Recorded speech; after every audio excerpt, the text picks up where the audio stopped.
Hello दोस्तों, A5 books में आपका फिर से स्वागत है। इस वीडियो में आप द अल्केमिस्ट बुक के बारे में सीखने वाले हैं, जिसे पॉल कोएल्हो ने लिखा है। ये कहावत तो आपने सुनी होगी, जिसे आप शिद्दत से चाहो पूरी कायनात उसे मिलाने में लग जाती है। अल्केमिस्ट बुक भी इसी तरह के एक लड़के की स्टोरी पर बेस्ड है, जो अपनी डेस्टिनी को हासिल करना चाहता है। वो इसके लिए कई दूर देशों की यात्रा करता है और अलग अलग लोगों से मिलता है। अंत में उसे पता चलता है कि वो जो खजाना ढूंढ रहा है वो उसके अंदर ही छुपा है। अगर आप एक स्टूडेंट हैं, एम्प्लॉय हैं, पेरेंट हैं या रिटायर पर्सन हैं और अपने किसी सपने को हासिल करना चाहते हैं, तो ये वीडियो स्पेशली आपके लिए यूजफुल हो सकती है, इसलिए वीडियो को एंड तक देखें। तो ये कहानी है सेंटियागो नाम के एक लड़के की, जो स्पेन के एंडलूसिया शहर में रहता था। उसकी फैमिली चाहती थी कि वो एक प्रीस्ट बने, लेकिन सेंटियागो को घूमना फिरना बहुत पसंद था। इसलिए वो शेफर्ड यानी भेड़ों को चराने वाला बन गया, ताकि उन्हें चराते हुए अलग अलग जगहों पर घूमने का मौका मिले। एक दिन उसने सपने में देखा कि एक टूटे चर्च में साइमरोन का पेड़ लगा है। इस सपने का मतलब जानने के लिए जब वो शहर की एक लेडी के पास गया, तो सेंटियागो को उसने सलाह दी कि उसे इजिप्ट के पिरामिड जाना चाहिए और वहाँ उसे खजाना मिलेगा। इसके लिए वह अफ्रीका के इजिप्ट की तरफ चल गया। रास्ते में उसकी मुलाकात एक बूढ़े आदमी से हुई, जिसने अपने आप को सेलेमन नाम की जगह का राजा बताया और कहने लगा कि उसने अपनी लाइफ में मिलने वाले लोगों को सक्सेसफुल बनने में कुछ न कुछ हेल्प की है, इसलिए सेंटियागो को अपने एक्सपीरियंस से सही रास्ता बता सकता है। आदमी सेंटियागो से कहता है कि लाइफ हमेशा कुछ सिग्नल्स देती है, तुम्हें उन्हें पहचान कर आगे बढ़ते रहना चाहिए। इसके लिए बूढ़े आदमी ने उसे 2 पत्थर दिए और कहा कि मुश्किल समय में इन्हें सामने रखना और सही रास्ते के लिए प्रे करना। इस तरह रास्ते में चलते हुए सेंटियागो को एक और आदमी मिला। सेंटियागो ने उससे कहा कि तुम मुझे पिरामिड तक जाने का रास्ता बता दो, बदले में मैं तुम्हें पैसे दूंगा।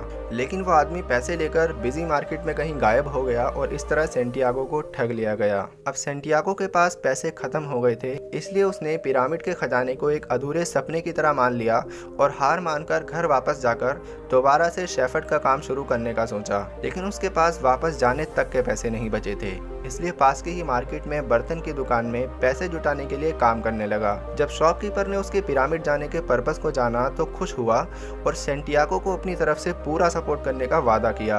उसने सेंटियागो को यूनिक डिजाइन के बर्तन बनाने की सलाह दी, जिनकी मार्केट में काफी डिमांड थी।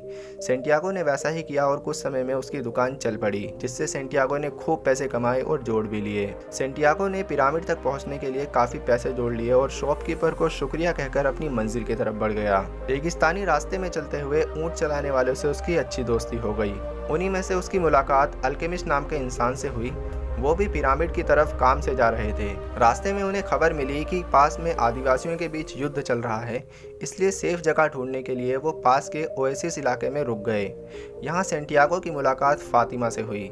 दोनों को पहली नज़र में प्यार हो गया और कुछ मुलाकात के बाद दोनों एक दूसरे के करीब आने लगे। फातिमा के मिलने के बाद सेंटियागो को लगा कि उसकी मंजिल मिल गई और वो खुशी खुशी पूरी ज़िंदगी फातिमा के साथ गुजार सकता है।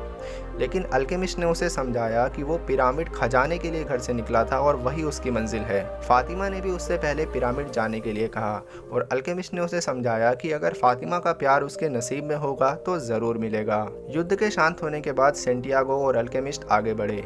कुछ किलोमीटर की दूरी पर आदिवासियों के एक ग्रुप ने उन्हें दुश्मन का आदमी समझकर कैद कर लिया। अल्केमिस्ट ने आदिवासियों से कहा कि हम दुश्मन नहीं हैं, बल्कि अपने काम से जा रहे थे। सेंटियागो एक जादूगर है और ये हवा बन सकता है। अगर ऐसा ना हो सके तो अगले 3 दिन बाद आप हमें जान से मार सकते हैं। हालांकि सेंटियागो ऐसा कोई जादू नहीं जानता था, लेकिन इस बार वो डरा नहीं, क्योंकि उसे एहसास हो गया था कि हार का डर असली हार से बहुत बड़ा होता है, और इसलिए वो हवा बनने के तरीके सोचने लगा।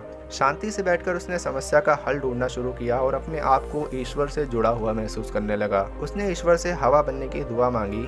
तीसरे दिन उसने रब के करम से हवा बनकर शर्त जीत ली और दोनों सही सलामत आगे चल दिए। अब अल्केमिस्ट को दूसरे रास्ते की तरफ जाना था, इसलिए वो सेंटियागो को पिरामिड का रास्ता बताकर अपनी डेस्टिनी की तरफ चले गए। पिरामिड पहुंचकर सेंटियागो ने खुदाई शुरू की। वहाँ कुछ घुड़सवार आए, उन्होंने सेंटियागो की खूब पिटाई की और अल्केमिस्ट ने जाते हुए जो दोस्ती की निशानी सेंटियागो को दी थी वो भी छीन कर ले गए। जाते जाते उनके चीफ ने सेंटियागो से कहा कि खजाना यहाँ नहीं, बल्कि स्पेन के टूटे चर्च में है, जहाँ साइकमोर का पेड़ लगा है। हैरानी की बात यह थी कि ये वही टूटा चर्च और पेड़ था जिसमें सोते हुए सेंटियागो ने खजाने का सपना देखा था। वो वापस चर्च गया, खुदाई की और खजाने को निकाल लिया।